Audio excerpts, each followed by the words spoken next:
Guys, कैसे हैं आप सब। तो आज हम करने जा रहे हैं क्लास 9th की फिजिक्स का second chapter, that is force and laws of motion. मेरा नाम उमैद अहमद और आप मुझे देख रहे हैं मेरे चैनल सीआर कोचिंग्स पर। तो आज हम करेंगे सेकंड चैप्टर। जिसने पहला चैप्टर मोशन नहीं करा है, मैं उसका लिंक डिस्क्रिप्शन में डाल दूंगा। आप प्लीज पहले जाएं उस चैप्टर को देखें, क्योंकि अगर हमारा बेस ही नहीं होगा तो हम ये चैप्टर नहीं कर पाएंगे। तो प्लीज पहले जाएं, आप उनसे मोशन को कंप्लीट करें। तो चलिए आइए स्टार्ट करते हैं। नियम, प्रतिष्ठा, अनुशासन, सूर्यवंशम का डायलॉग है, बहुत बार सुना होगा। सेट में तो कई बार आती है। सॉरी तोबा तोबा तोबा, सेट में सूर्यवंशम नहीं, सूर्यवंशम में सेट में आता है। जब तक इस देश का बच्चा बच्चा हीरा ठाकुर की स्ट्रगल नहीं देख लेना, जब तक वो आती रहेगी। चलिए इधर हमको छोड़ते हैं, अपना स्टार्ट करते हैं। क्या? Force and laws of motion. हमने पहला चैप्टर मोशन करा। मोशन में हमने देखा कि कोई बॉडी यूनिफॉर्म मोशन में है, कोई नॉन यूनिफॉर्म मोशन में है, किसी में रिटार्डेशन हो रहा है, किसी में एक्सेलरेशन हो रहा है। अब ये सब हो तो रहा है, हमने पढ़ा भी है, मगर हमने इसका मेन चीज दैट इज ये हो क्यों रहा है, इसका कॉज हमें नहीं पता। कि बॉडी रिटार्ड हो रही है तो क्यों हो रही है, एक्सीलरेट हो रही है तो क्यों हो रही है, नॉन यूनिफॉर्म मोशन में है, यूनिफॉर्म मोशन में है तो क्यों है, इसका रीजन क्यों है। तो सबसे पहले हमें रीजन के बारे में बताया करना है और हमें पढ़ना है फोर्स के बारे में। तो सबसे पहले हमें जो चीज देखनी है वो देखनी है हमें फोर्स। अब हम अगर अपने डे टू डे लाइफ में अपना एग्जांपल कंसीडर करें तो हमें कुछ ना कुछ एफर्ट लगाना पड़ता है किसी बॉडी को मोशन में लाने के लिए, या बॉडी को मोशन से रेस्ट पे लाने के लिए। फॉर एग्जांपल कोई फुटबॉल अगर यहाँ पे रेस्ट पे रखी हुई है, अब जब तक मैं उस पर किक नहीं करूंगा तो वो नहीं हिलेगी अपनी जगह से। अगर वहां पे विंड भी नहीं है, तेज विंड है तो लगभग, अगर विंड हल्की है तो अपनी जगह से नहीं हिलेगी जब तक मैं उस पर फोर्स नहीं लगाऊंगा। तो यानी कि जब तक मैं उस पर फोर्स नहीं लगाऊंगा, किक नहीं लगाऊंगा, तब तक वो अपनी जगह से हिलेगी नहीं। और या फिर मेरे पास फुटबॉल आ रही है तो जब तक मैं उसके आगे अपना लेग नहीं करूंगा, अपने हाथ नहीं करूंगा, अपने फोर्स नहीं लगाऊंगा दूसरी उसकी अपोजिट डायरेक्शन में, तब तक वो फुटबॉल भी नहीं रुकेगी। तो बेसिकली मुझे फोर्स तो लगानी ही है, किसके लिए? मोशन को या तो चलाने के लिए या रोकने के लिए। तो ये एक बात है भाई, ये क्वेश्चन में बड़ा कि कॉज मोशन का मेन क्या है? क्या है? फोर्स। फोर्स मोशन का क्या है? Main cause. हम किसी ऑब्जेक्ट को मोशन से रेस्ट में ला सकते हैं, रेस्ट से मोशन में ला सकते हैं। किससे? बाय द एप्लीकेशन फोर्स लगा के। कोई हमारी बाइक चलती है, बाइक एक्सेलरेट करती है तो वहां पे इंजन भी तो फोर्स लगाता है, टायर फोर्स लगाते हैं जमीन पे, उसकी वजह से जमीन लगाती है। और हमें सब पढ़ना है इसमें, लॉ ऑफ मोशन की जो हमें न्यूटन ने दिए वो सब पढ़ने हैं। तो यानी कि मेन कॉज क्या है हमारा? फोर्स। तो फोर्स क्या है? फोर्स इज पुश और pull acting on a body. Push और pull acting on a body that change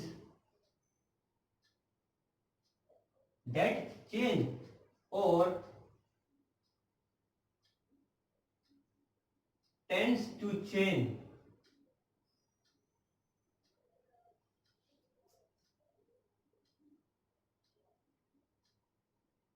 the state of body, the state of motion, the state of motion, the state of motion का मतलब अगर body rest में है और मैंने उस पर फोर्स लगाई तो मोशन में आ जाएगी, या बॉडी मोशन में है तो मैंने फोर्स लगाई तो वो बॉडी रेस्ट में आ जाएगी। तो यानी कि पुश और pull acting on a body that changes और टेंड्स टू चेंज, जो चेंज कर दे या चेंज करने की कोशिश करे।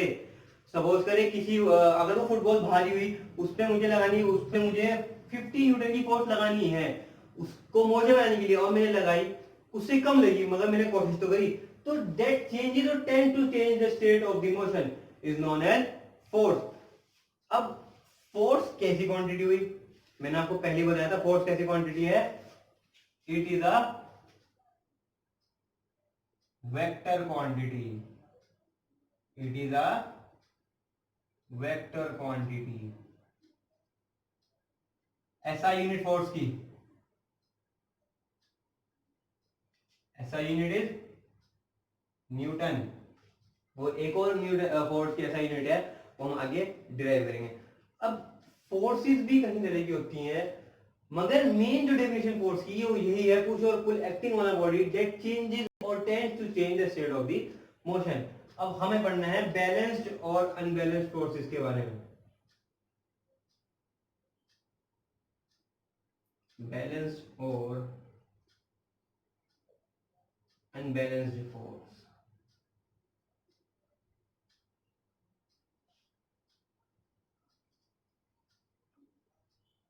देखिए, बैलेंस्ड और अनबैलेंस्ड फोर्स ही कॉज है मोशन का।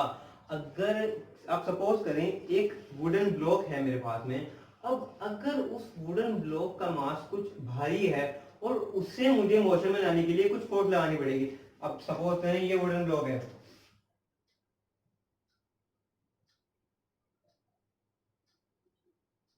Wooden block.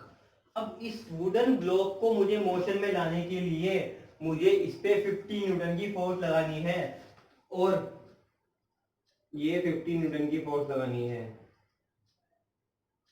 और मेरा एक दोस्त जो मुझे परेशान कर रहा है वो भी इधर से 50 न्यूटन की फोर्स लगा रहा है, उसने भी आगे इधर से 50 न्यूटन की फोर्स लगा दी। अब ब्लॉक तो रखा है ग्राउंड पे, मैं इधर से 50 न्यूटन की फोर्स लगा रहा हूँ, वो इधर से 50 न्यूटन की फोर्स लगा है। आपस में नेट इफेक्ट क्या हो गया, कैंसिल, क्योंकि जितनी फोर्स इधर से लग रही है उतनी फोर्स इधर से लग रही है। तो मेरा नेट इफेक्ट जो लगेगा उस पे वुडन ब्लॉक पे कितना होगा, 0। तो यानी कि यहाँ पे मोशन तो बॉडी का होगा ही नहीं। तो बॉडी किस पे रहेगी, रेस्ट पे ही रहेगी, इट रिमेन्स ऑन रेस्ट, क्या, वुडन ब्लॉक। तो यानी कि those forces whose net effect is 0, that force is known as balance force. ये इधर से 50 है, इधर से 50 है, तो ये क्या है, balance force.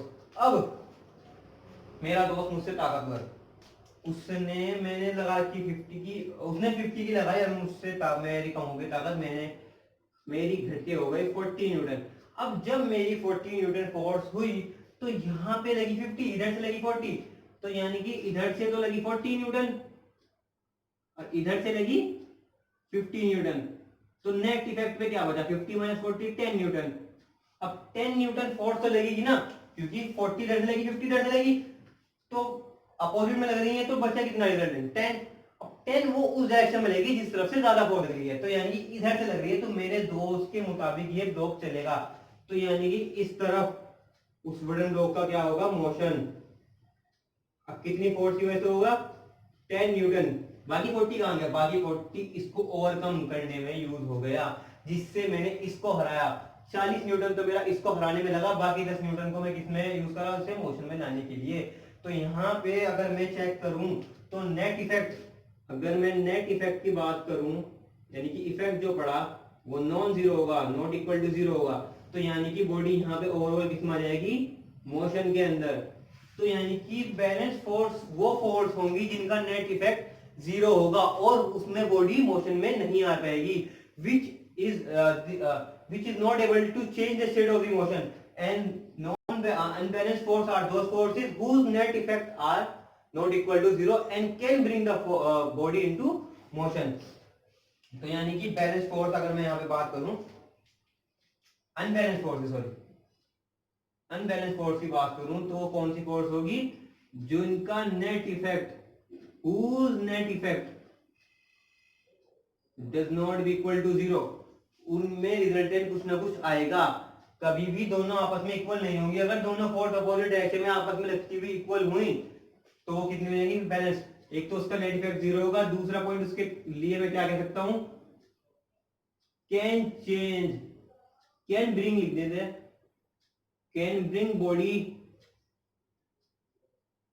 Into motion, body को मोशन में ला सकती है। और अगर मैं इधर बात करूं बैलेंस फोर्स की, तो बैलेंस फोर्स का नेट इफेक्ट क्या होगा, net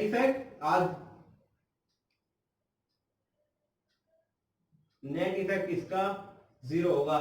These are the forces whose net effect is 0 and cannot change the state of the motion. Motion body का चेंज नहीं कर सकती। तो यानी कि कैन नॉट ब्रिंग, अगर बॉडी रेस्ट पे है तो they cannot bring that body into motion. So they cannot bring that body into motion. Unbalance forces motion में ला सकती हैं बॉडी को और बैलेंस फोर्सेस मोशन में नहीं ला सकती हैं. ये डिफरेंस है बिटवीन बैलेंस और unbalance force. Balance force are those forces whose net effect is zero and the unbalanced forces are those forces whose net effect is not equal to zero. Unbalanced forces can bring body into motion while balanced forces cannot bring body into motion. ये body को motion में नहीं ला सकती है, ये motion में ला सकती हैं. एक और एग्जांपल देखते हैं. ये मेरा फिर से वुडन ब्लॉक एक रखा है और इस पे मैंने अबके में ताकतवर मैंने इधर से लगाई 60 न्यूटन फोर्स और मेरा फ्रेंड ने भी अबके क्या करा, उसने इसे पुल करा. उसने, अगर मैं तो यहां से पुश कर रहा हूं और उसने इधर से आगे से पुल करा. अब पुल उसने करा 15 न्यूटन की डायरेक्शन से. बेवकूफ था, उसने सोचा मैं पुल कर लूंगा. उसने उसे रोकना ही था मगर उसने आपके इस डायरेक्शन में फोर्स लगा दी. तो नेट इफेक्ट तो मेरा दोनों फोर्स इधर की तरफ 60 लगी और इधर की तरफ 50 लगी. तो दोनों सेम डायरेक्शन में तो क्या होगा, ऐड. तो टोटल नेट इफेक्ट कितना आएगा, 110 न्यूटन से ये बॉडी किसमें आ जाएगी, मोशन के अंदर. अगर वो मेरा क्या करता, यहाँ पे 60 न्यूटन लगी, अगर वो 50 न्यूटन इस साइड से लगा देता तो मेरी फोर्स ज्यादा थी. तो ये दोनों अपोजिट डायरेक्शन लग रही है, इधर 60 इधर 50. तो नेट कितना बचा, 10. तो 10 न्यूटन से ये बॉडी यहाँ पे किसमें रहती, मोशन में. अब दोनों वैल्यू अलग अलग है. तो बॉडी, ये कौन सी फोर्सेज है, अनबैलेंस फोर्सेज. तो they can bring the body into motion. तो ये कौन सा हुआ, बैलेंस फॉर अनबैलेंस. अब हम करेंगे फोर्स ऑफ फ्रिक्शन के बारे में. Before we start the force of friction, मैं आपको एक एक्टिविटी बताना चाहता हूं, जैसे कि हमने कभी अपनी लाइफ में बहुत बार किया है. आपने कभी कुछ चीज डिस्प्लेस की अपनी जगह से, तो कभी क्या ऐसा हुआ कि वो अपने आप ही डिस्प्लेस हुई, या आपने हल्का सा बस ऐसा करा अब वो डिस्प्लेस हुई अपनी जगह से. आपने हल्का सा टक करा और वो डिस्प्लेस हुई. आपने कभी अलमीरा अपनी साइड में की होगी, बेड हटाया होगा, अपना कूलर, अपना फ्रिज, अपना जो भी आपने चीजें पुश की होंगी, तो आपको कुछ ना कुछ फोर्स लगानी पड़ी होगी. तो इसमें एक मैं एक्टिविटी देखता हूँ. मेरे पास ये एक वुडन ब्लॉक रखा है, यहाँ पे वुडन ब्लॉक है. मेरे पास इतना बजट नहीं है भाई, मेरा वाटर कूलर लाऊंगा, मैं लाऊंगा वुडन ब्लॉक ही है मेरे पास में.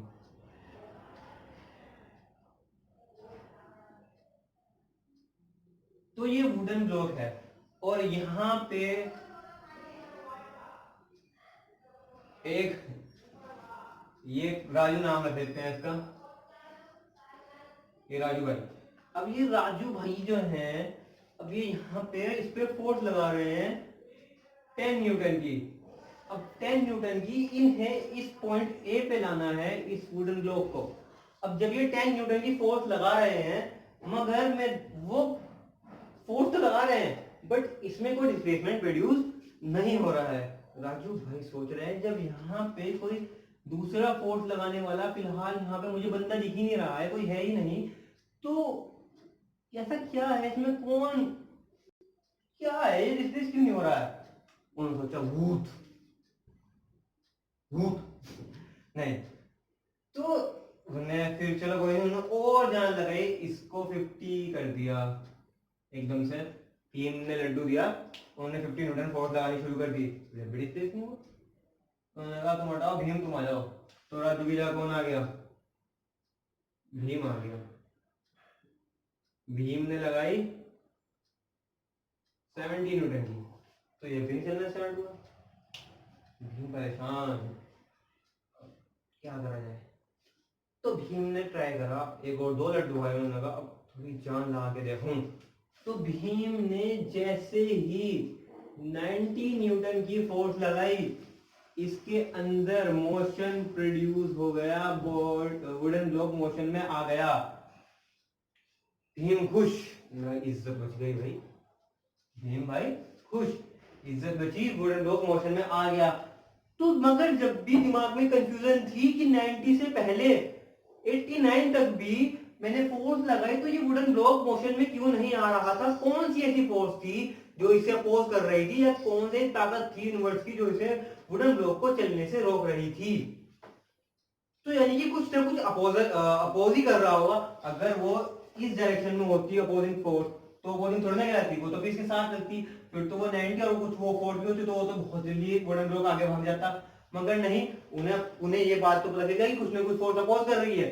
तो वो अपोजिंग फोर्स जो मोशन को अपोज करे उसमें क्या कहता हूँ, फोर्स ऑफ फ्रिक्शन। अब समझ में आया क्यों आपका बेड आपके हाथ से नहीं, आपको पूरी जान लगाने से आपका बेड सकता है। अगर मैं हल्की सी फोर्स लगाता रहूंगा ऐसे, बेड तो नहीं हटेगा, जान लगानी पड़ेगी जब जाके बेड स्ट्रेट होगा। तो यानी कि मुझे उस फोर्स ऑफ फ्रिक्शन को ओवरकम करना पड़ेगा, वहां पे अनबैलेंस फोर्स एक्ट करेंगी, तब जाके वो किसमें आएगा, मोशन में। अब क्या पता इस ये जो फोर्स ऑफ फ्रिक्शन इस डायरेक्शन में लग रही थी उसका मैग्नीट्यूड 80 न्यूटन हो, सपोज करें, हमें क्या पता 80 न्यूटन हो, और भीम ने फोर्स लगा दी 80 न्यूटन तक ही लगा दी। सपोज करें पहले केस में भीम ने अगर 80 न्यूटन तक फोर्स भी लगा दी, तो वहां पे इधर भीम ने लगाई 80 न्यूटन की फोर्स, और उधर से जो फोर्स ऑफ फ्रिक्शन लग रही थी वो फोर्स ऑफ फ्रिक्शन जो है वो भी 80 न्यूटन की लग रही थी। तो यानी कि यहाँ पे तो नेट इफेक्ट कैसा हो रहा था, जीरो। फोर्सेस कैसी थी, वेरी गुड, बैलेंस। तो यानी कि नेट इफेक्ट जीरो था, तो बॉडी किसमें नहीं आ रही थी, मोशन में नहीं आ रही थी। तो जैसे ही भीम ने फोर्स अपनी कर दी 90 की, भीम ने फोर्स की 90 की, तो अब तो जो भीम फोर्स लगा रहा है वो फोर्स ऑफ फ्रिक्शन से ज्यादा हो गई, यानी कि नेट इफेक्ट प्रोड्यूस होगा। फोर्सेस कैसी हो गई है यहाँ पे, अनबैलेंस्ड। अब जैसे ही अनबैलेंस्ड हुई है तो नेट इफेक्ट प्रोड्यूस हुआ कितने का, 90 माइनस 80 10 न्यूटन का नेट इफेक्ट प्रोड्यूस हुआ। तो वो कैसे आगे एकदम से वुडन ब्लॉक मोशन में। तो यहां से अगर मैं फोर्स ऑफ फ्रिक्शन की डेफिनेशन देखूं तो फोर्स ऑफ फ्रिक्शन की डेफिनेशन होगी द फोर्स which always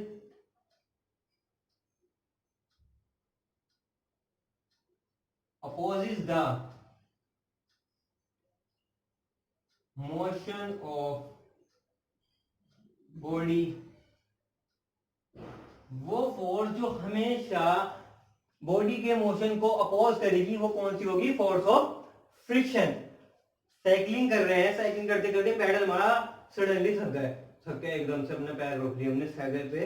और तो कहीं ऐसा होगा कि मान लो मुझे अपने स्कूल जाना है, मैंने घर से अपने थोड़े डिस्टेंस तक पैडल मारा, उसके बाद मैं आराम से बैठ गया, ऐसे नहीं ऐसे बैठ गया। अब तो साइकिल ऐसा थोड़ी ना है कि मुझे स्कूल तक ले जाएगी, कुछ हद से हद 1-2 मिनट बाद वो साइकिल क्या हो जाएगी, रुक जाएगी। तो वहां पे क्यों रुकी साइकिल, किसने ब्रेक मारी, ब्रेक नहीं मारी भाई। तो वहां पे क्या हुआ, तो वहां पे भी जब हाँ ये एक जरूरी बात है, फोर्स ऑफ फ्रिक्शन हमेशा तब लगती है जब बॉडी किसमें हो, कांटेक्ट हो, इसलिए हम कांटेक्ट फोर्स भी कहते हैं। ये हमेशा जब कांटेक्ट में होगा किसी चीज के। अब सपोज करिए जो मैं बेड पुश कर रहा था तो बेड फ्लोर के कांटेक्ट में है, फ्लोर के कांटेक्ट में है तभी वो फोर्स ऑफ फ्रिक्शन वर्क करेगी। अगर मैं बेड को हवा में उठा दूं ना, हवा में उठा के डिस्प्लेस करूं तो आराम से डिस्प्लेस हो जाएगा, मगर वो पॉसिबल नहीं है। तो इसीलिए ये किसमें होना चाहिए, कांटेक्ट में। नेसेसरी कंडीशन क्या है, कांटेक्ट में चाहिए। The force which opposes always opposes the motion of the body when brought in contact. एक लाइन ऐड कर लेते हैं, when brought in contact। Contact का मतलब जब वो आपस में टच होंगी एक दूसरे से, तो वो क्या कहलाएगी, फोर्स ऑफ फ्रिक्शन। तो फोर्स ऑफ फ्रिक्शन की definition, the force which always opposes the motion of the body when brought in contact, वो कौन सी होगी, फोर्स ऑफ फ्रिक्शन। तो जो साइकिल के व्हील जो थे, अब साइकिल बनाया यहाँ पे,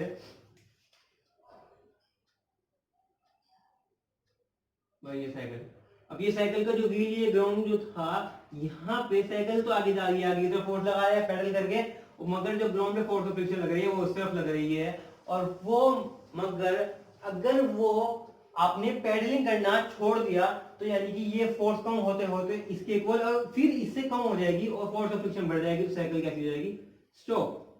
और अगर आप पेडल करते रहे तो ये फोर्स ज्यादा होगी, फोर्स ऑफ फ्रिक्शन कम हो जाएगी, तो वो अनबैलेंस फोर्स होगी, तो वो किस में रहेगी, मोशन में। तो मेन बात मैंने क्या देखी कि मोशन का मेन कॉज क्या है, अनबैलेंस फोर्सेस। बैलेंस फोर्स कभी भी मोशन को कॉज नहीं करेंगी, unbalance forces are the main cause for the body in motion. और इसका और एग्जांपल हम देखें, साइकिलिंग कर रही हो, बाइक चला रहे हैं, बाइक चलाते चलाते हमने ब्रेक लगाया, ब्रेक लगाने से हमने फोर्स लगाई अपोजिट डायरेक्शन में, फोर्स ऑफ फ्रिक्शन भी अपोजिट डायरेक्शन में, तो दोनों डायरेक्शन में हो गई, तो फिर वो बॉडी किसमें रुक जाएगी, वो जल्दी रुक जाएगी। अगर आप उसका इंजन बंद कर देंगे तो थोड़े टाइम बाद बाइक भी रुक जाएगी, क्योंकि वहां पे फोर्स ऑफ फ्रिक्शन हमेशा लग रही है। अब एक क्वेश्चन अराइज होता है सीबीएसई का या स्कूल का, बहुत फेवरेट क्वेश्चन है,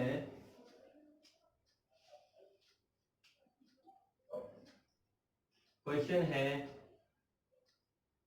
फ्रिक्शन इज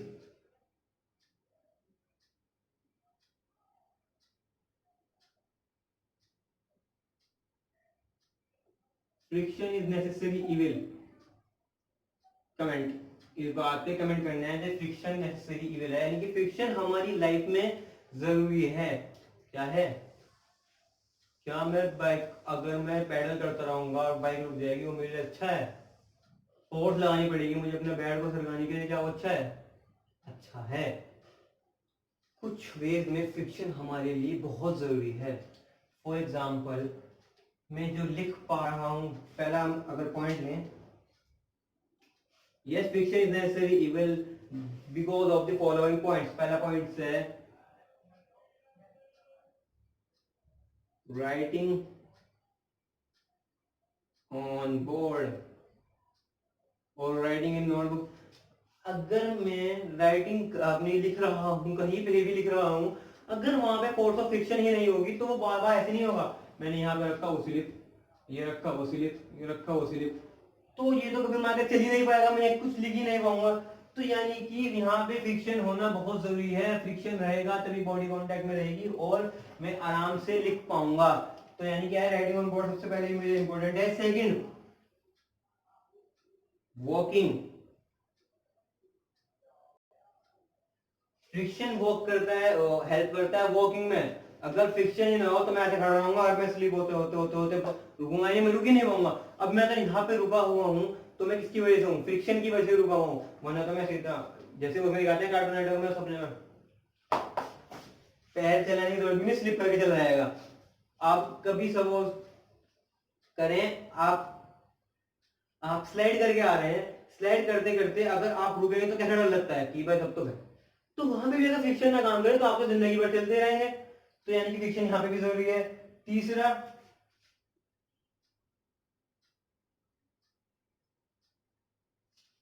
मोशन किसके लिए? बाइक के मोशन के लिए। हमारी बाइक जो चलती है वो भी किसकी वजह से चल रही है? फ्रिक्शन की वजह से। अगर वहां फ्रिक्शन में टायर घूमेगा ही नहीं, घूमेगा ही नहीं, तो वो भी स्लिप होकर चलेंगे, वहां पे ब्रेक ही नहीं लगेंगे। तो यानी कि बाइक के मोशन के लिए हो गया, वॉकिंग के लिए होगा, हमारे राइडिंग के लिए हो गया है। अब कुछ मेथड्स हैं जहां पे हम फ्रिक्शन को क्या कर सकते हैं? रिड्यूस कर सकते हैं। Friction can be reduce by the method of, यहां पे लिख सकते हैं reducing method.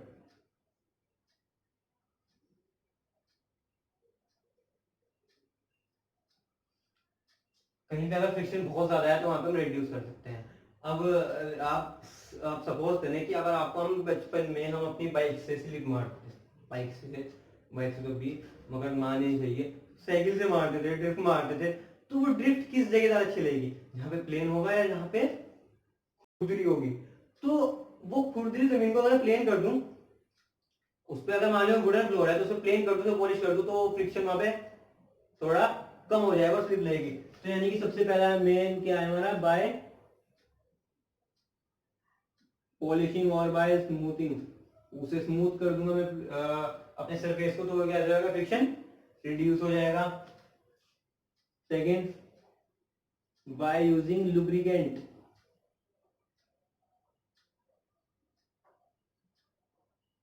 By using lubricant, lubricant यानी कि ऑयल, ये जो बाइक में डलता है हमारा, या फ्रेश में हम डालें वो। और बताएं आप मुझे सोच के, फ्रिक्शन किससे रिड्यूस हो सकते हैं? ऐसा क्या करते हैं? सोचें सोचें। पॉलिश लगा दी, वो बाय यूजिंग लुब्रिकेंट लगा दी, और बाय वो घिसने से, उसको घिसने से भी तो वो क्या हो जाएगा? Smooth, by smoothening.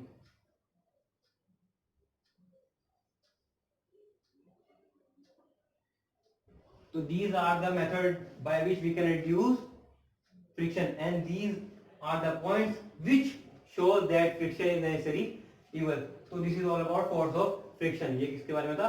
Force of friction के बारे में.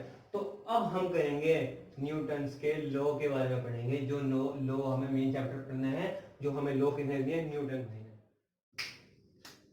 सो before I start laws of motion, हम पढ़ेंगे पहले इनर्शिया. जी हाँ, इनर्शिया. अब ये क्या वाला है? कुछ नहीं है, ये हमारा आलसपन है. इनर्शिया को मैं डिफाइन करूंगा, it is incapability of body to change its state of motion. देखिए हमारी बॉडी जिस स्टेट में है वो इसी स्टेट में रहना चाहती है. आपने कभी सपोज करा होगा कि आप अगर कार में बैठे हैं, कार में सडन कार इस साइड टर्न लेगी, आप कार सीधा चल रही है, सीधा चलते चलते कार ने लिया लेफ्ट टर्न. अगर कार ने लेफ्ट टर्न लिया तो आप लेफ्ट की टर्न तरफ नहीं, आप राइट की तरफ जाएंगे. ड्राइवर ने लिया तरफ टर्न, आप जा रहे हैं की तरफ. और अगर मैं एग्जांपल देखूं, कोई बस में खड़ा है, बस में सडन ब्रेक लगे, सडन ब्रेक लगने पे जैसी बस ने रोकी, हम गए पीछे की तरफ, वो आगे की तरफ. और जब बस चली तुम पीछे की तरफ. ट्रेन चलती है, हम ट्रेन में जब रुकने वाली होती है कहते हैं और बैठो बैठो बैठो, झटका लगेगा, जर्क लगेगा. तो वो जर्क लगता है, यानी कि ट्रेन चली, रुकी और हम गए आगे की तरफ, और जब ट्रेन चली हम पीछे की तरफ. तो ऐसा क्या होता है वहां पे? तो वो हमारी बॉडी जो अपनी रेस्ट की या मोशन की स्टेट को चेंज नहीं करना चाहती या चेंज नहीं कर पाती, उसको मैं क्या कहता हूं? इनर्शिया. तो यानी कि inertia is defined as incapability of body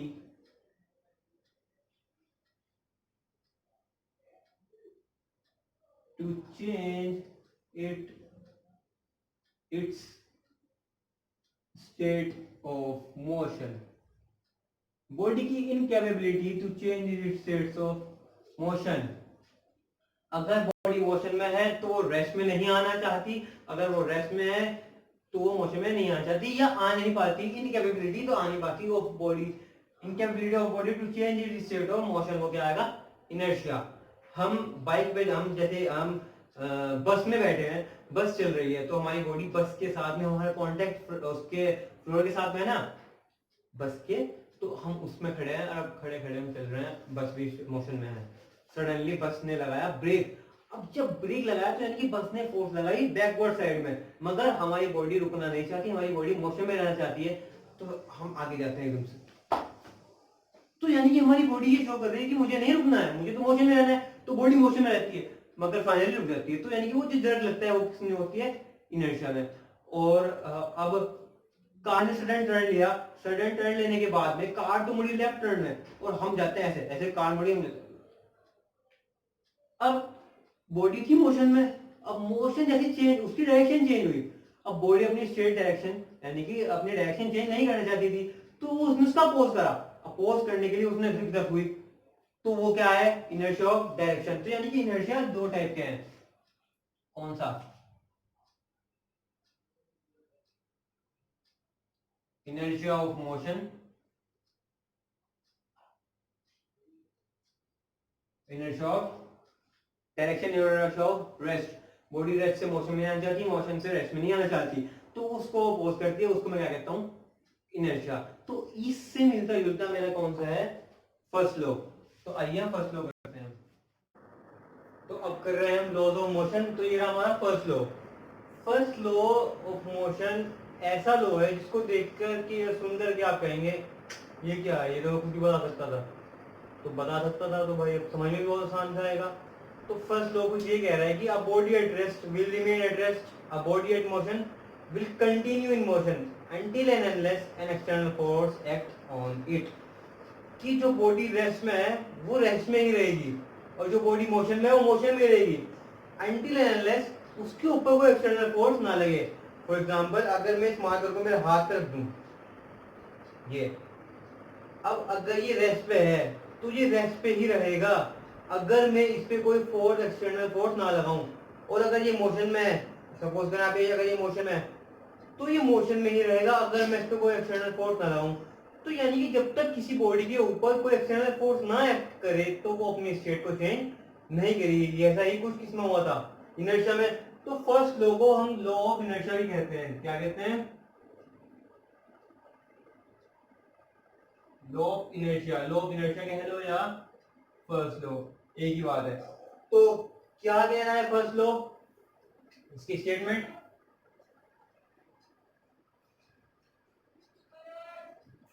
A body at rest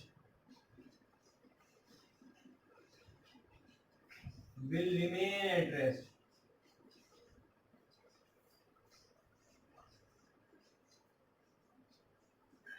a body in motion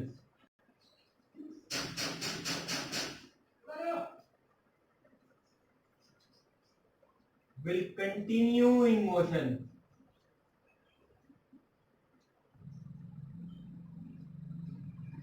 until and unless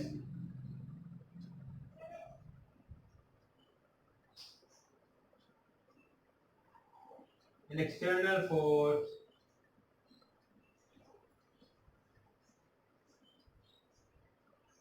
act on it। यानी कि अगर एक फुटबॉल जो जमीन पे रखी हुई है, अगर उस पर कोई फोर्स ना लगे, उस पर कोई एक्सटर्नल फोर्स ना लगे, तो वो उस जगह ही रखी रहेगी। कब तक? अपनी पूरी जिंदगी भर, अगर उस पर कोई एक्सटर्नल फोर्स ना लगे। और अगर वो फुटबॉल मोशन में है तो वो हमेशा कंटिन्यू रहेगी मोशन के अंदर, जब तक या तो मैं उसको किक नहीं लगाऊंगा या मैं उसको अपने पैर से रोकूंगा, उसके अपोजिट डायरेक्शन फोर्स नहीं लगाऊंगा, तब तक वो मोशन में, तब तक वो रुकेगी नहीं, वो हमेशा मोशन में रहेगी। तो ये हमारा क्या कह रहा है? First law, a body at rest will remain at rest, a body at motion will continue in motion until and unless an external force act on it। तो ये मेरा है फर्स्ट लॉ। अब हम बात करते हैं सेकंड लॉ की।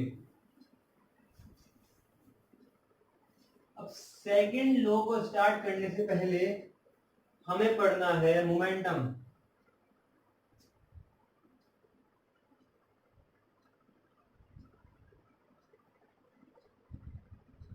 मोमेंटम होता है amount of motion contained in a body.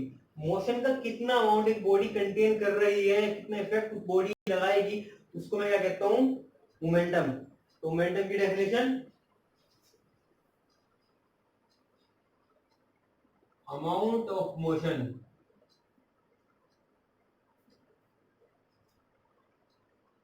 Contained in body. Amount of motion contained in a body is known as momentum. और मोमेंटम को मैं कह सकता हूं, इट इज डिफाइंड एज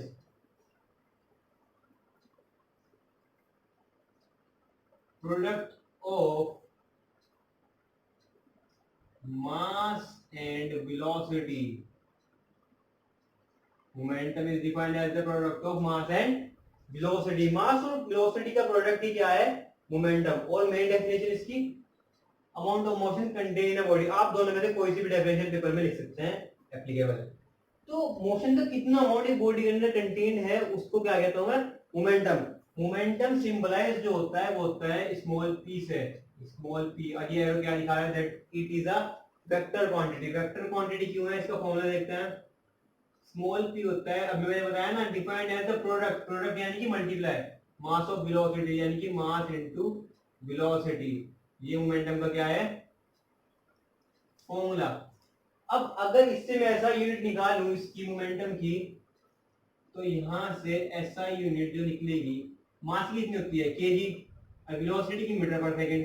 तो ऐसा यूनिट क्या आ गई? KG metre per second.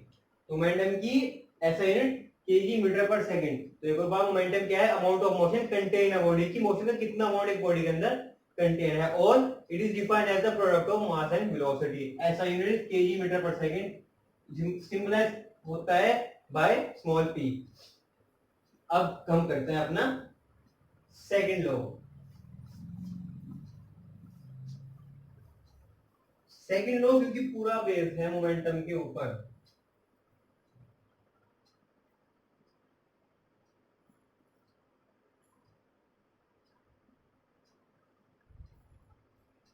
Second law कह रहा है कि the rate of change of momentum is directly proportional to the force applied. जितनी फोर्स लगाओगे उतना rate of change of momentum होगा।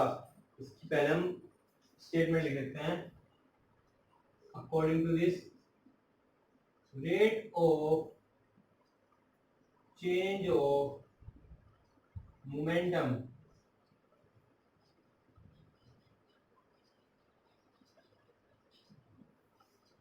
is directly proportional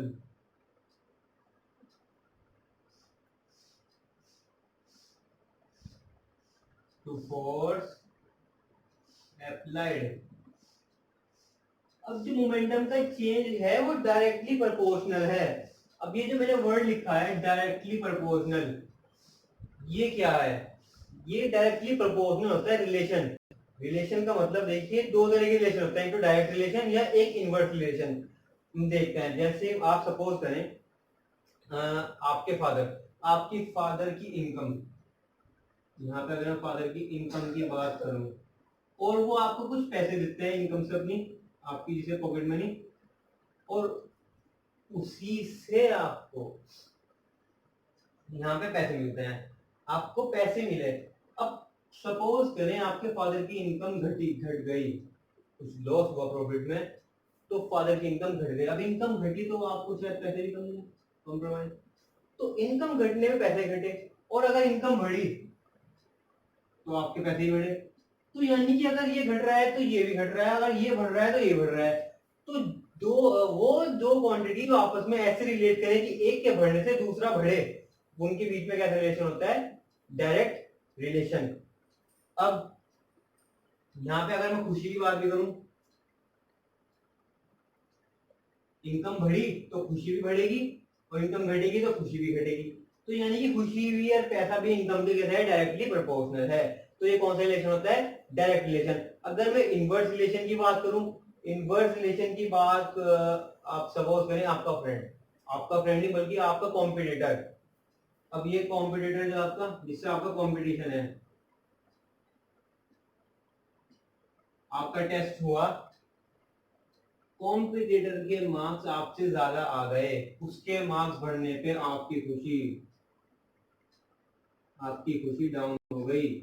यानी कि वो अगर बढ़ा तो आपकी खुशी डाउन, और अगर उसके मार्क्स कम आ जाते तो आपकी खुशी बढ़ जाती। तो यानी कि यहाँ पे एक ही घटने की वजह से दूसरी चीज बढ़ रही है। तो ये कौन सा रिलेशन होता है? Inverse relation. इनवर्स रिलेशन में एक चीज कम होती है तो उसके रेस्पेक्ट में दूसरी चीज बढ़ती है, और डायरेक्ट में एक चीज बढ़ने पे दूसरी चीज बढ़ती है। अगर वो घटे तो वो भी घटेगी, और वो बढ़ेगी तो वो भी बढ़ेगी। तो वो कौन सी रिलेशन होता है? Direct relation. और ये कैसा है? Inverse relation. तो ये तो बात है सेकंड लॉ में, the rate of change of momentum is directly proportional to the force applied. अब rate of change of momentum कैसे निकालते हैं? किसी भी चीज का चेंज निकालने के लिए फाइनल माइनस इनिशियल करते हैं हमेशा। आपने कितना डिस्टेंस चला, सपोज करें आप यहां से मेरे घर आए, आपने 5 किलोमीटर कवर करा, और उसके बाद आप मेरे घर से अपने स्कूल गए, सपोज करें आपने वहां 10 किलोमीटर कवर करा, तो टोटल वो आपने 15। और अगर आप मेरे घर से अपने स्कूल तक का करें तो आप final distance minus initial distance करेंगे ना, तब आपको डिस्टेंस निकल कर जाएगा। तो इसी तरह चेंज निकालने के लिए हम फाइनल माइनस इनिशियल करते हैं। तो यहाँ पे मोमेंटम का चेंज कैसे निकलेगा? Momentum initial minus momentum final minus momentum initial. तो मोमेंटम फाइनल कैसा होगा? mv, और मोमेंटम इनिशियल तो इनिशियल वेलोसिटी आएगी mu। अब ये तो हुआ चेंज, मगर वहां पे है रेट ऑफ चेंज। तो जब भी किसी चीज का रेट निकालते हैं उसे टाइम से डिवाइड कर देते हैं। तो ये क्या आया? Rate of change of momentum is directly proportional to the force applied. तो सेकंड लॉ का मैथमेटिकल कैलकुलेशन अगर हम करें तो ये कह रहा है कि rate of change of momentum is directly proportional to the force applied. अब मैं ऐसे लिख देता हूँ, force directly proportional to mv minus mu by t। Force is directly proportional, यहाँ पे भी हम ये m कॉमन अगर आया तो ये बचा v minus u upon T. v minus u upon T, v minus u upon T देखा हुआ है ना कहीं पे? लग रहा है मुझे, मैंने कहा देखा, ये कहीं से देखा मैंने। ये कितनी चीज है ये v minus u upon T, v minus you हो क्या रहा है, v यानी कि फाइनल वेलोसिटी, u यानी कि इनिशियल वेलोसिटी, तो फाइनल माइनस इनिशियल यानी कि वेलोसिटी का चेंज और टाइम से डिवाइड हो रहा है, तो यानी कि तो rate of change of velocity है, और rate of change of velocity क्या है, एक्सेलरेशन। तो यानी कि ये क्या है, फ्रीडम एक्सेलरेशन। अगर ऐसे भी नहीं याद आया तो मुझे फर्स्ट इक्वेशन तो पता है, v equals to u plus 80, यहाँ से v minus u equals to 80, तो यहाँ से a की वैल्यू है v minus u upon t, तो यहाँ पे मैं क्या रख दूंगा a, तो f is directly proportional to ma। अब जब ये डायरेक्ट प्रोपोर्शनलिटी का साइन हटता है तो एक कांस्टेंट रिड्यूस होता है, तो f is equals to kma। अब मैं लेट करूंगा दैट k की वैल्यू कितनी होगी, 1, तो यहाँ पे 1 रखने पे क्या बनेगा, f is equals to ma। ये मेरा क्या आया, सेकेंड लॉ का proof, f is equals to ma, f is equals to ma, f is equals to ma। यहां से अगर फोर्स की मैं ऐसा यूनिट देखूं तो मास की वही kg और एक्सेलरेशन की मीटर पर सेकंड स्क्वायर, तो एक फोर्स यूनिट ये भी है मीटर पर सेकंड स्क्वायर, मगर आप क्या यूज कर सकते हैं, इसकी जगह न्यूटन सिर्फ एन लगा सकते हैं, तो ये क्या हो जाएगी, फोर्स की यूनिट। तो ये हमारा कौन सा हुआ, सेकंड लॉ। सेकंड लॉ क्या है, क्या कह रहा है, the rate of change of momentum is directly proportional to the force applied.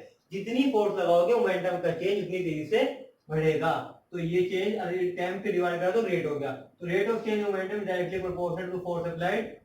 यहाँ से m कॉमन लिया तो v minus u upon t बचा, और v minus u upon t क्या है मेरा एक्सेलरेशन, तो लिखा प्रोपोर्शनलिटी का साइन लगाया तो क्या आया, कांस्टेंट, लेट करा कि कांस्टेंट की वैल्यू कितनी है 1, तो यहाँ पे फॉर्मूला बना f is equals to ma। कहीं पे अगर हम मुझे फोर्स मास दिया हुआ किसी बॉडी का और उसकी एक्सेलरेशन उस पर कितना प्रोड्यूस हुआ वो दिया हुआ, तो मैं उस पर फोर्स लगने वाली फोर्स पे कैलकुलेट कर सकता हूँ, या मुझे फोर्स दे दिया उस बॉडी का मास दिया तो मैं एक्सेलरेशन निकाल सकता हूँ, कोई भी दो वैल्यू देगा एक आपसे पूछ लेगा।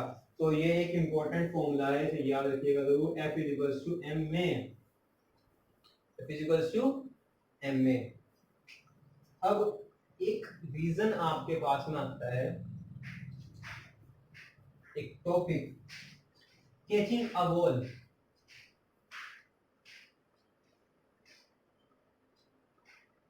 कैचिंग अ बॉल,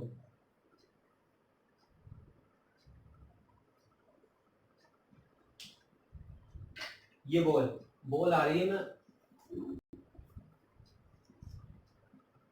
तो आपने कभी ऑब्जर्व करा होगा कि अगर फील्डर फील्ड में है और बॉल आ रही है तो वो अपने कैच ऐसे पकड़ता है, ऐसे हाथ अपने पीछे की साइड लाता है, वो ऐसा नहीं है कि तुमसे पकड़ लिया, कहीं बार भी आपने ऑब्जर्व किया तो बैठ जाता है या अपने हाथ पीछे की तरफ लाते हैं, ऐसे बॉल के साथ साथ पीछे लाते हैं, तो ऐसा क्यों करते हैं, जल्दी से जल्दी क्यों नहीं पकड़ते बॉल को, ज्यादा से ज्यादा टाइम क्यों लगाते हैं, क्यों, मैं बताता हूँ।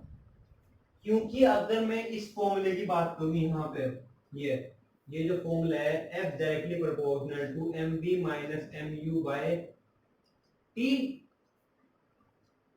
तो यहाँ पे फोर्स जो है वो इनवर्सली प्रोपोर्शनल ऐसे होती है, 1 बाय अपॉन में अगर डायरेक्ट है तो फोर्स यहाँ पे इनवर्सली प्रोपोर्शनल आ रही है टाइम के, फोर्स इनवर्स, मैं अभी आपको इनवर्स रिलेशन बता चुका हूँ कि एक चीज बढ़ती है दूसरी चीज घटती है, तो यहाँ पे फोर्स इनवर्सली प्रोपोर्शनल है किसके, टाइम के।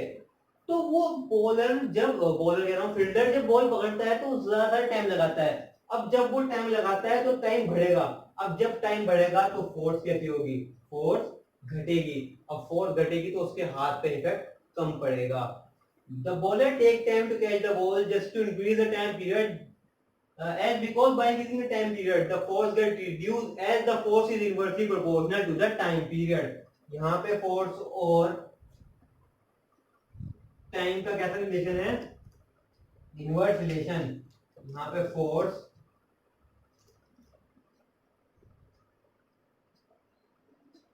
इनवर्सली प्रोपोर्शनल है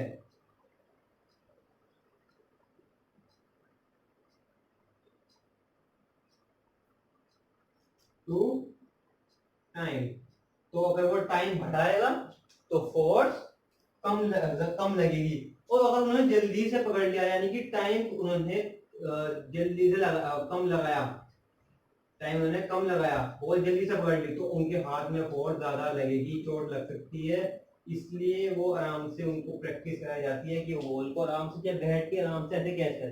तो ये रीजन है वो। अगर कोई पूछे ना मैथ खेलते हो ऐसे कि एकदम बता देना फिजिक्स। तो ये हमारा क्या था, सेकंड लॉ। एक हमारा ये फिनोमिना कि कैच बॉल कैच करते हो हम टाइम क्यों लगाते हैं। अब हम करेंगे थर्ड लॉ।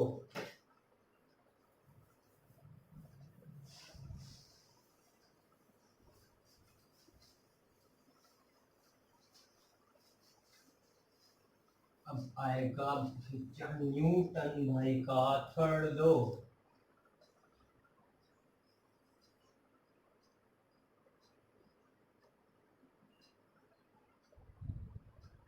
थर्ड लॉ को याद रखिएगा बदले से। आप मुझे बताएं, अगर कोई आप बैठे हैं कहीं पे और आपकी किसी ने आके कस के जड़ा एक लगाया कान के नीचे, तो छोड़ दो वैसे ऐसे कहोगे एक इस्तेमाल नहीं ना, छोड़ोगे तो नहीं नहीं मतलब बड़े हो तो अलग बात है। मैं अपनी उम्र से बता रहा हूँ, बड़े तो नहीं। अगर छोटे हो छोड़ोगे। तो ऐसा ही कुछ थर्ड लॉ कह रहा है। थर्ड लॉ कह रहा है that for every action there is an equal and opposite reaction. जो करेगा वो भरेगा। क्या कह रहा है,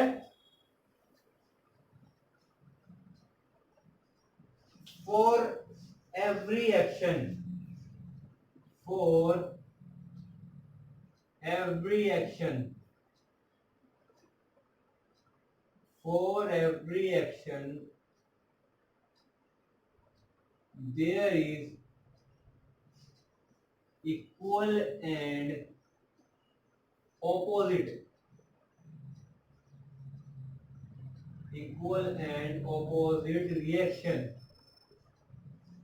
वही बात, अपोजिट रिएक्शन का मतलब कि अगर किसी ने आपके रैपट मारा, ताड़ा मारा, तो आपके उसके आगे दूसरा का करोगे, आप फिर उससे तेज मारोगे। तो for every reaction there is equal and opposite, मगर यहाँ पे जो है वो इक्वल इक्वल बदला जो होगा वो इक्वल ही रहेगा। कि अगर उसने मेरे ऐसे मारा तो उसके ऐसे ही मारूंगा, ये नहीं कि उसके खींच के मारूंगा, उसके आराम से मारूंगा। जितनी देर वो मारेगा उतनी देर में मारूंगा। बचपन में करते हैं ना, तुमने मेरी पैंट गंदी, स्कूल में बैठे मेरे पैर लगाया, हाँ अच्छा इतना बड़ा निशान है मेरे पैर पे, लगा दिया भैया। तो वो भी तो वहां पे एक पॉजिटिव रिएक्शन दिखाते थे। तो यहाँ पे भी ऐसे ही है, for every reaction there is an opposite reaction. आपने ये कहाँ ऑब्जर्व किया है, आप घर पे बैठे हैं, दीवार पे ऐसे पंच मारना, पंच जो मारोगे आपके हाथ पे इफेक्ट पड़ता है। क्यों पड़ता है, क्या कहा, क्यों पड़ता है? क्योंकि वो बॉल भी आपके ऊपर अपोजिट रिएक्शन लगाती है। ये हमेशा कपल में होता है कि अगर आपने कॉन्टेक्ट में अगर फोर्स लगाई तो वो भी आपके ऊपर फोर्स लगाएगी। आप फुटबॉल पे किक करते हैं, फुटबॉल पे किक करते हो, पैर पे इफेक्ट पड़ता है नहीं, तो वो भी हर चीज हमारी जिसको आप एक्शन करेंगे वो आपको रिएक्शन जरूर लगा के देगी। ठीक है, तो कौन सा क्या कह रहा है third law, for every action there is an equal and opposite reaction. इसके बेसिस पे मेरे पास है प्रोपोजिशन ऑफ रॉकेट।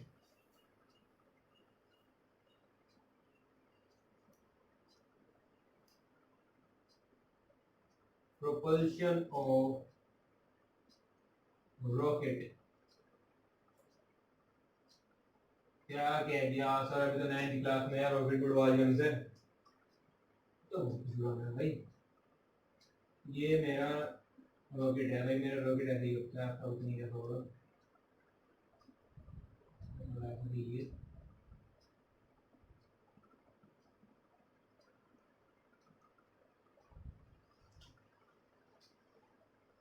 अब ये रॉकेट लिख देते हैं, इस पे कौन सा रॉकेट है, टाइटैनिक। ये टाइटैनिक का रॉकेट है, टाइटैनिक वाला रॉकेट बनाया, प्लेन का फ्लॉप हो गया था, वो कहना शिप फ्लॉप हो गई थी, उन्होंने रॉकेट बनाया। अब ये जो रॉकेट उड़ेगा, हमारा रॉकेट, रॉकेट क्या करेगा, रॉकेट जब उड़ता है या रॉकेट जब लॉन्च होता है तो उसके नीचे से फायर निकलती है। अब ये वहां से क्या निकली,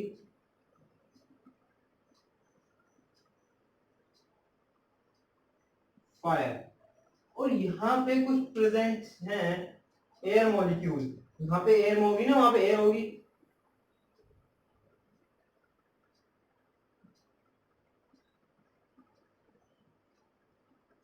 तो ये क्या प्रेजेंट है मेरे, ये छोटे छोटे एयर मॉलिक्यूल्स।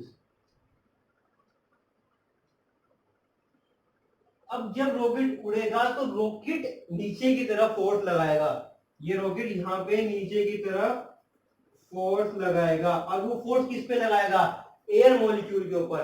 तो उसके रिएक्शन में अच्छा हमारे पे फोर्स, उसके ऊपर रिएक्शन है एयर के मॉलिक्यूल उतनी ही फोर्स उस पे लगाएंगे, उससे रॉकेट के की तरफ जाएगा, ऊपर की तरफ, वो लेयर बाय लेयर पार करता जाएगा, फोर्स लगाता जाएगा एयर मॉलिक्यूल के ऊपर, उसकी रिएक्शन में एयर मॉलिक्यूल उसके ऊपर फोर्स लगाएंगे, ऊपर बढ़ता जाएगा, इसी से रॉकेट हमारा स्पेस तक जाता है। किससे, तो वहां पे कौन सा लॉ लग रहा है, Newton's third law. Third law क्या कह रहा है, for every reaction there is an equal and opposite reaction. तो इसका मेन सबसे एग्जांपल क्या है, प्रोपल्शन ऑफ रॉकेट। रॉकेट कैसा होता है, when the rocket start it heat up the heat energy और the rocket applies the force on the air molecule. With respect to that, the air molecules in reaction apply the force on the rocket and the rocket start flying. तो जब वो opposite force rocket पे लगेगी तो rocket उड़ने लगेगा। तो ये मेरा क्या है, प्रोपल्शन ऑफ रॉकेट। अब इसका ये हमारा क्या था, न्यूटन के थर्ड लॉ। कुछ नहीं है, बहुत इजी है मेरे पास में क्या फिजिक्स में ही होती है। For every reaction there is an equal and opposite reaction. अब हमें करना है लो कंजर्वेशन ऑफ मोमेंटम। एक ही छोटी सी चीज रह गई है, लो कंजर्वेशन ऑफ मोमेंटम। चलिए आइए उसे करते हैं। अब लो कंजर्वेशन मोमेंटम क्या कह रहा है, लो कंजर्वेशन मोमेंटम, जहां पे भी आपको कंजर्वेशन वर्ड आ गया ना तो समझ लेना कि वो चीज कभी खत्म नहीं होगी, वो जैसी है वो ऐसी ही रहेगी। चाहे वो लो कंजर्वेशन ऑफ एनर्जी हो, चाहे वो लो कंजर्वेशन ऑफ मास हो, चाहे वो लो कंजर्वेशन ऑफ मोमेंटम हो, है ना। तो लो कंजर्वेशन ऑफ, मैंने मास में क्या पढ़ा था, लो कंजर्वेशन ऑफ मास क्या कहा था, during chemical reaction the mass can neither be created not be destroyed. Mass ना तो बनाया जा सकता ना मास मिटाया जा सकता।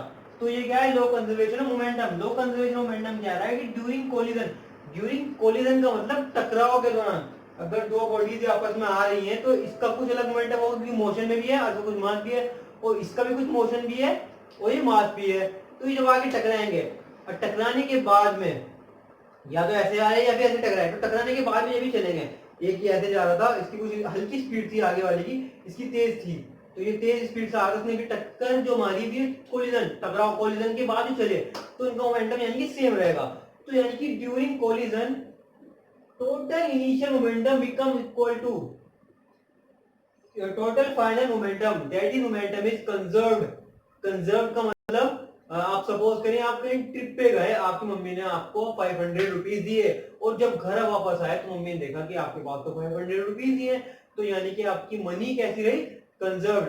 मगर वो तो हमारे हाथ में है, हम खर्च कर सकते हैं नहीं कर सकते हैं, मगर ये लो है, हमेशा मोमेंटम कैसा रहेगा, कंजर्व्ड। तो यानी कि ड्यूरिंग कोलिजन, टकराव के दौरान टोटल इनिशियल मोमेंटम, यानी कि जो टकराव से पहले मोमेंटम था पूरे सिस्टम का, इन दोनों बॉडी के एडिशन का, वो ही कितना होगा, टोटल फाइनल मोमेंटम, जितना टकराने के बाद जितना पहले था उतना ही बाद में होगा। यानी कि टकराने पर ना तो मोमेंटम बढ़ेगा ना मोमेंटम घटेगा, मोमेंटम कैसा रहेगा, कंजर्व्ड। अब इसका ये कहते हैं कि हमें प्रूफ चाहिए कि आप कैसे कह रहे हैं कि मोमेंटम कंजर्व्ड होगा। तो सबसे पहले आप इस डेफिनेशन का आप स्क्रीनशॉट लें, तो फिर मैं आपको उसका प्रूफ बताऊंगा। स्क्रीनशॉट।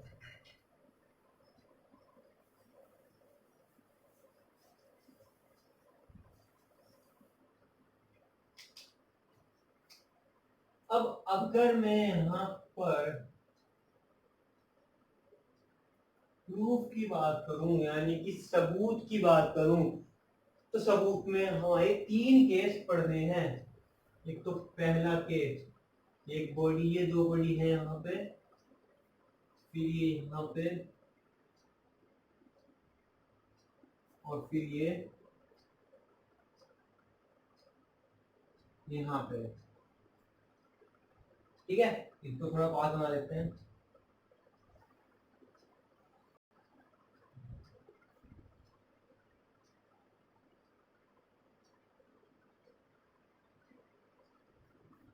तो ये केस है बिफोर कोलिजन। बिफोर कोलिजन का मतलब जब ये आराम से अपनी मधु नवाज करते हुए चल रहे थे, इन्हें कुछ नहीं पता कि अब होने क्या वाला है। Before collision,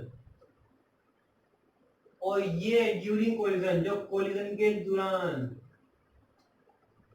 during collision, collision होते हुए, और ये आफ्टर कोलिजन हो गया जो होना था। तो बेसिकली मुझे 3 केस देखने हैं यहाँ पर, इस पूरी डेरिवेशन में ही है ये 3 केस, कोई अलग नहीं है, हमें अलग नहीं पढ़ना है।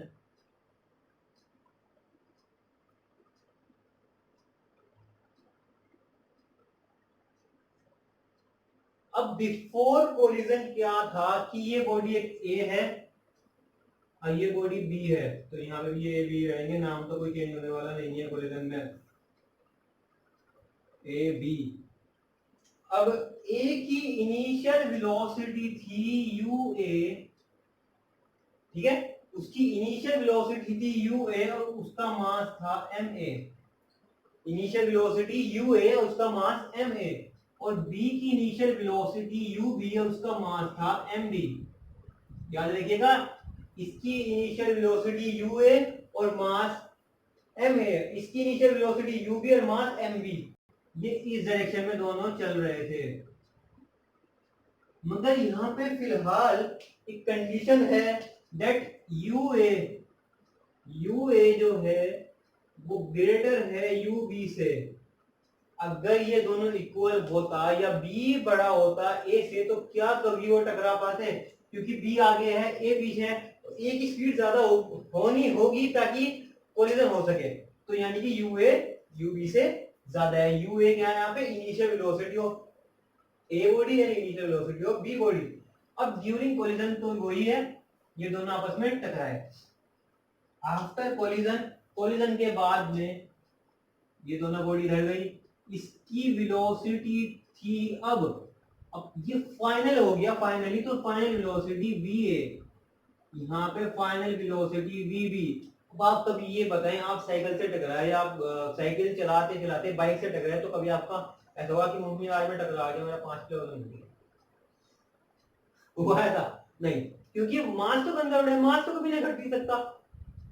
तो हमने टकराने पे कोई मास नहीं घटेगा, तो यानी कि इसका मास वहां पे शुरू में एम ए था, तो यहाँ पे भी एम ए रहेगा, यहाँ पे इसका मास भी एम बी ही रहेगा। तो यानी कि मास तो कैसा है? सेम। अब मुझे ये केस देखना है बीच वाला, ड्यूरिंग कोलिजन वाला, इसको उठा के मैं यहाँ पे रखता हूँ, ठीक है। तो मैं देखूंगा during collision,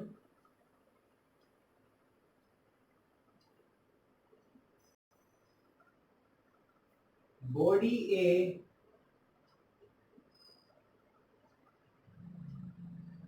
applies force on B। Collision के दौरान ए ने बी के ऊपर कुछ फोर्स लगाई, ठीक है। तो अकॉर्डिंग टू थर्ड लॉ, क्या बी चुप बैठेगा? बी भी कुछ फोर्स लगाएगा। बी अप्लाइज फोर्स ऑन ए। अब बी वहां चुप बैठा, बी भी ए के ऊपर फोर्स लगाएगा, वो कोई डायरेक्शन में लगाएगा, वो इस तरफ लगाएगा। अब जो मुझे क्या डिस्क्राइब करना है कि कैसे मैं डिस्क्राइब करूंगा कि ए बी के ऊपर फोर्स लगाया, उसको मैं लिखता हूं, उसको लिखने का तरीका तो वो लिखते हैं एफ बी ए। इसका मतलब है force on B due to A. क्या है? Force on B due to A. तो इसको क्या लिख दूंगा मैं? F A B. तो force on A due to B, और ये force on B due to A. तो यहां पे अब फोर्स ऑन ए था ड्यू टू बी, वो इक्वल था और अपोजिट था force on B due to A. अब अपोजिट दिखाने के लिए मुझे एक नेगेटिव साइन लगाना पड़ता है। Negative sign is showing that the force is in opposite direction to the first one. ये दोनों को अपोजिट डायरेक्शन में, ये क्या दिखा रहा है? ये नेगेटिव साइन। नेगेटिव ये नहीं है कि फोर्स नेगेटिव में होगी, ये क्या दिखा रहे हैं, फोर्स भी नेगेटिव में हो सकती, उसकी डायरेक्शन नेगेटिव, डायरेक्शन की अपोजिट डायरेक्शन होने की वजह से हम नेगेटिव साइन से रिप्रेजेंट करते हैं। तो ये क्या हो गया, force on A is equal and opposite to force applied on B by A. अब फोर्स जो ए बी पर लगा रहा है उसको मैं क्या लिख सकता हूं, फोर्स का फॉर्मूला एम ए। तो फोर्स कौन लगा रहा है, ये बी लगा रहा है ए पे, तो मास ऑफ बी और एक्सेलरेशन ऑफ बी, ठीक है। और यहाँ पे नेगेटिव साइन में भाई रखूंगा, ये यहाँ पे क्या लिखूंगा, force on B due to A, तो mass of A into acceleration of A, ये नेगेटिव साइन अभी यहाँ पे प्रेजेंट है, लाइए इसमें ब्लू से रिप्रेजेंट कर देता हूं।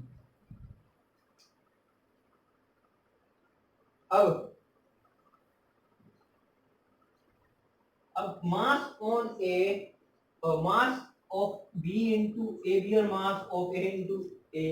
अब मैं यहाँ पे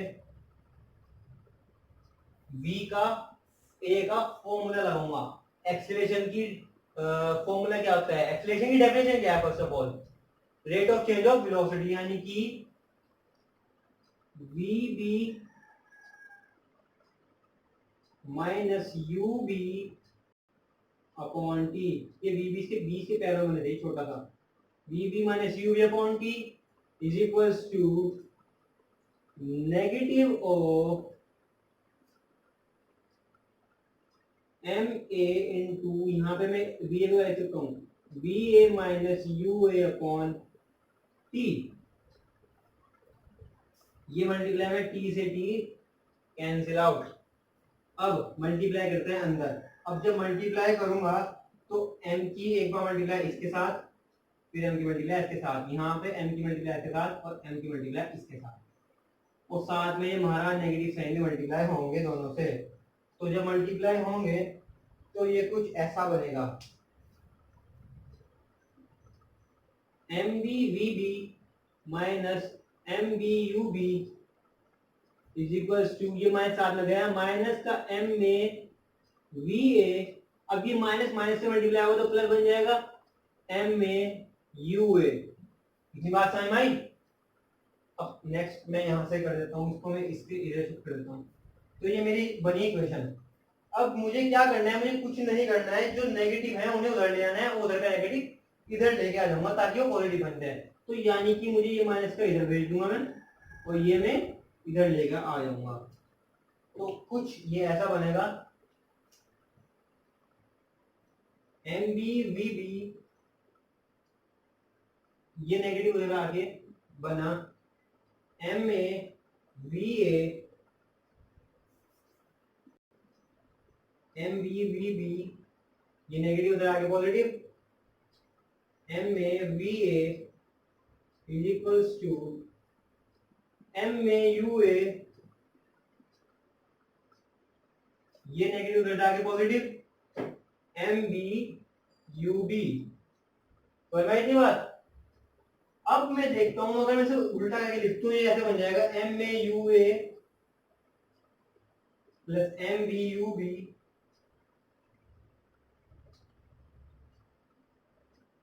is equals to m A v a plus m B v b. अब इसको याद रखिएगा, ये जो मेरा रिजल्ट आया है, इस रिजल्ट को आप याद रखिएगा, क्या है result, m A u a plus m B u b is equals to m a b a plus m B v b. M a यहाँ पे क्या है, mass of A body, u a initial velocity of A body, m b mass of B body initial velocity of B body, v a final velocity of body A and v b final velocity of body v. अब मैं देखता हूं यहाँ पे, जब इसका momentum अगर मैं निकालूंगा यहाँ पे बॉडी ए का, तो कितना होगा, मास इनटू वेलोसिटी, तो यानी कि एम ए यू ए, और इसका अगर मोमेंटम निकालूंगा बी का, मास इनटू वेलोसिटी, तो एम बी यू बी। अब अगर मुझे पूरे सिस्टम का इनिशियल मोमेंटम निकालना है, तो मोमेंटम इनिशियल कितना होगा, वो मोमेंटम इनिशियल मोमेंटम होगा m A u a plus m B u b. और अगर ऐसे यहाँ पे इसका फाइनल मोमेंटम क्या बनेगा, P is equals to m A v a, और यहाँ पे P is equals to m B v b. तो टोटल फाइनल मोमेंटम टी अगर इन दोनों को ऐड करने पे, इन दोनों को ऐड कर दूंगा, m A v a plus m B v b. तो यानी कि ये टोटल इनिशियल मोमेंटम यही तो है, टोटल इनिशियल मोमेंटम किसके ऊपर आ रहा है, टोटल फाइनल मोमेंटम के। तो hence momentum is conserved, hence proved. तो ये मेरा क्या था, लो कंजर्वेशन ऑफ मास का प्रूव। इसका रिजल्ट आप जरूर याद रखिए, m A u a m B u b is equal to m A v a plus m B v b. अब हम चलाएंगे गन चलाएंगे हम, गन की वेलोसिटी बढ़ेंगे, उसके अंदर भी न्यूटन का थर्ड लॉ लग रहा है। यहाँ पे बेसिकली न्यूटन का थर्ड लॉ काम कर रहा है। जब ए ने बी के ऊपर फोर्स लगाया तो बी ने छोड़ा, बी ने भी ए के ऊपर फोर्स लगाया, तो यानी कि वो इक्वल अपोजिट फोर्स थी। फोर्स जो ए ने बी पे लगाई उसके अपोजिट बी ने उसके ऊपर लगाई। तो यहाँ पे फोर्स का फॉर्मूला लगा एम ए इसका एम ए, और यहाँ पे भी एम ए लगाया। ए की वैल्यू की v minus u upon t, t से टी घटा। सोल्व करने के बाद मैथमेटिकल से मैंने ये मोमेंटम इन पे प्रूव करा। अब हम करेंगे रिकॉल वेलोसिटी ऑफ गन, हम गन के बारे में पढ़ेंगे। तो it's our last topic that is recoil velocity of a gun. अब हमें गन की रिकॉल वेलोसिटी कैलकुलेट करनी है। आपने कभी देखा होगा किसी को गन चलाते हुए, तो जब वो गन चलाते हैं तो उनके हाथ में जर्क आता है, जैसे वो ऐसे। अगर राइफल होती है तो राइफल को हम यहाँ पे लगाते हैं माइंड पर, ताकि जर्क कम से कम आए। तो वो जर्क क्या है, या फिर पबजी तो सबने खेला होगा, पबजी खेलते हुए जो कहते हैं एकेएम की रिकॉल ज्यादा है, एकेएम की रिकॉल बहुत ज्यादा है, डीपी की रिकॉल कम है, इसकी रिकॉल ज्यादा है। तो ये रिकॉल क्या है, ये आपने कभी एमके चलाई तो वो हिलती है, बहुत ज्यादा हिलती है। तो ऐसा क्या है, वहां पे भी कोलिजन होता है। कैसा कोलिजन, सपोज करें हमारे पास गन है, इसका नाम है P92, पबजी की P92 गन है। अब इसमें इस केस में दैट इज बिफोर फायरिंग,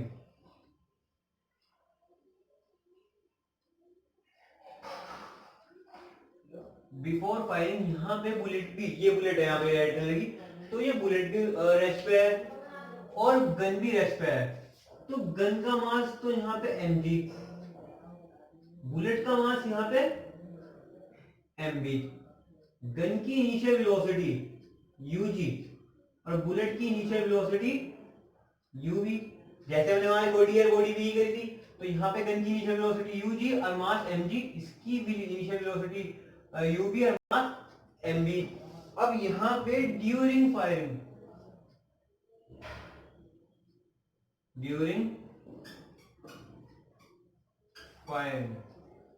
अब फायरिंग के दौरान ट्रिगर दबाया, ट्रिगर दबाने पे इसने पीछे बुलेट के साथ क्या करा, कोलिजन।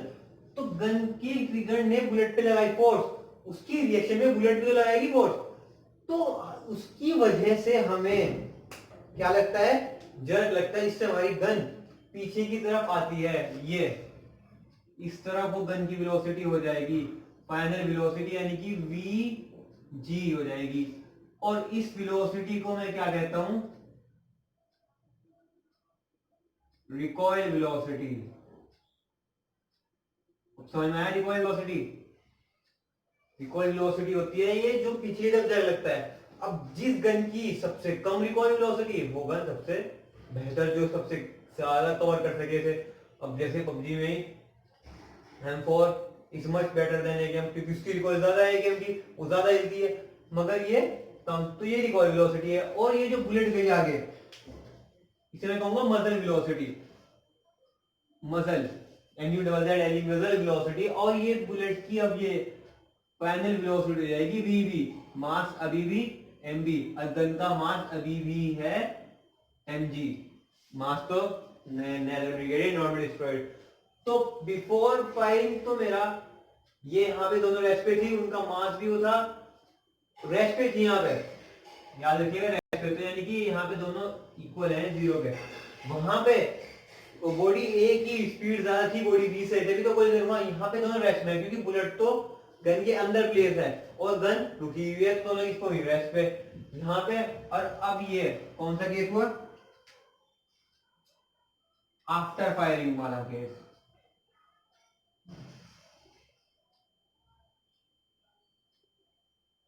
आफ्टर, जब कोलिजन का लास्ट फॉर्मूला पढ़ा, तो लास्ट फॉर्मूला हमने कोलिजन के केस में क्या डिराइव करा था, वो हमने कुछ ऐसा डिराइव करा था, MAVA plus MBVB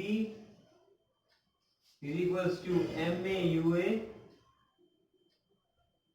plus MBUB।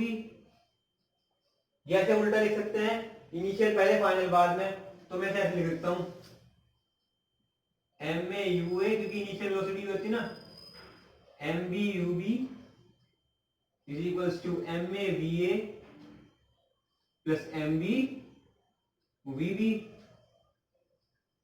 तो ये क्या था, टोटल इनिशियल मोमेंटम, ये था टोटल फाइनल मोमेंटम। तो यहाँ भी तो कोलिजन हुआ, यहाँ पे केस तो यही होना चाहिए, मगर यहाँ पे कंडीशन है, कंडीशन क्या है, दैट यहाँ पे बॉडी ए यानी कि गन और यहाँ बॉडी बी यानी कि bullet, velocity initial velocity of gun और इनिशियल वेलोसिटी ऑफ बुलेट पूरा लिख सकते हैं, इनिशियल वेलोसिटी ऑफ गन और initial velocity of bullet equal है 0 के, बिकॉज वो किस पे हैं, वो शुरुआत में रेस्ट पर हैं। तो इनिशियल वेलोसिटी कितनी होगी शुरू में, 0। तो मैं यहां पे रखूंगा ma की जगह mg यानी कि mass of gun into initial velocity of gun plus mass of bullet, initial velocity of bullet plus is equal to mass of gun, final velocity of gun plus mass of bullet, final velocity of bullet. अब initial velocity तो bullet gun की 0 है, तो multiply by 0, mb mass of gun, initial velocity of bullet भी 0 है, यहाँ पे भी 0, यहाँ पे इनिशियल वेलोसिटी ऑफ गन 0, तो 0 0 से मल्टीप्लाई, यहाँ पे 0 से multiply, is equals to mgvg plus mbvb।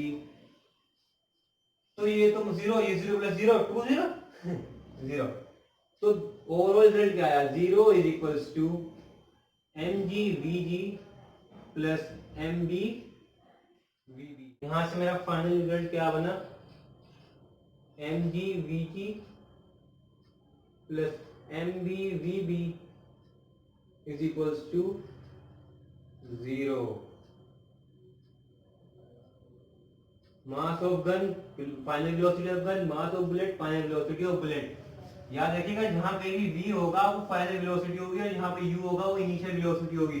अगर बॉडी रुक के चल रही है, मुझे किसी ने बताया कि ट्रेन अपने स्टेशन पे खड़ी थी, शहर में खड़ी होने के बाद चली, तो यानी कि उसकी इनिशियल वेलोसिटी 0, क्या 0, u 0, राइट नहीं बात।